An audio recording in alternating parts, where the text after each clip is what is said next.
په جوزجان ولایت کې د سیمنټو تولیدي فابریکې د جوړېدو تړون لاسلیک شو. د ریاست الوزرا اقتصادي مرستیال ملا عبدالغني برادر په حضور کې د جوزجان ولایت په یتیمتاق سیمه کې د کانونو او پترولیم وزارت او یو ترکی شرکت ترمنځ د سیمنټو لوی تولیدي فابریکې د جوړولو تړون لاسلیک شو.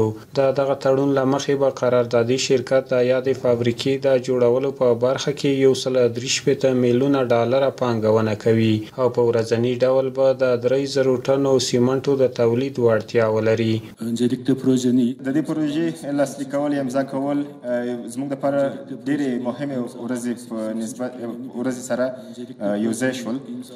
نن د ترکیه جمهوریت ورځ ده. Bugün Türkiye'nin Cumhuriyet Bayramı.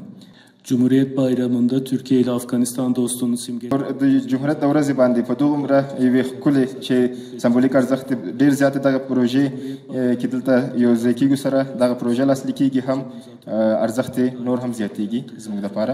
یو ښه تصادف دی زموږ لپاره. همدارنګه موږ دې باندې هم ډېر زیات د خوښۍ احساس کوو چې ترکي سوداګر او سرمایه ګزاران افغانستان کې په سرمایه گذاری کې خپله لیوالتیا ښیي.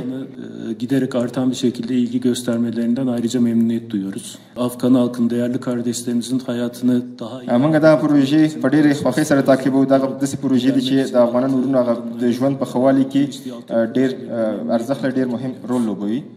دغلته د واویا ساختماني شرکت او نورو ترکي شرکتونو چې کومې چارې ترسره کوي، فعالیتونه ترسره کوي، دا به راتلونکو نورو ترکي شرکتونو لپاره هم یو پیلامه وي، هغوی لپاره به یو لارښود وي. Bundan sonra gelecek Türk firmaları için de yol gösterici oluyor. İnşallah önümüzdeki dönemde انشاءالله په راتلونکي کې به هم نورو داسې ښو پروژو کې سره په زیات شکل سره یوځای کېږو، سره راټولیږو به.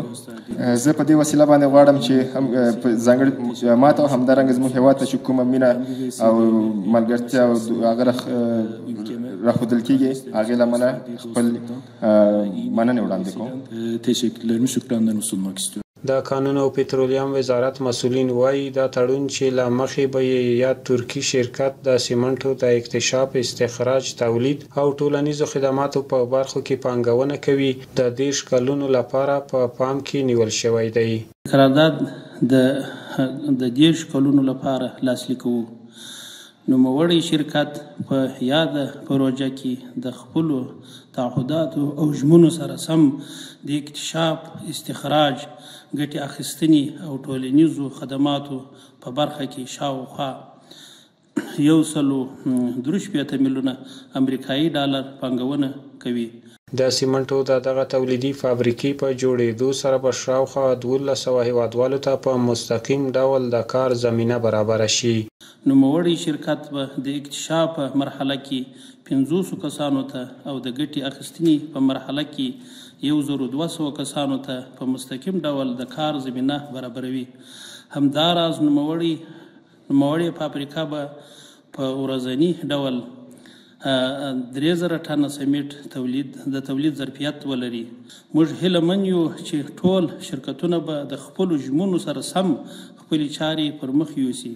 دا یادونې وړ ده چې د کانونو او پترولیم وزارت د سیمنټو په برخه کې د هیواد ځان بسیاینې په موخه له دې پروژې وړاندې د شاوخوا 406 میلیون ډالرو په ارزښت د جبل سراج، کندهار او هرات سیمنټو پروژو قراردادونه له یو شمېر کورنیو او بهرنیو شرکتونو سره لاسلیک کړي دي.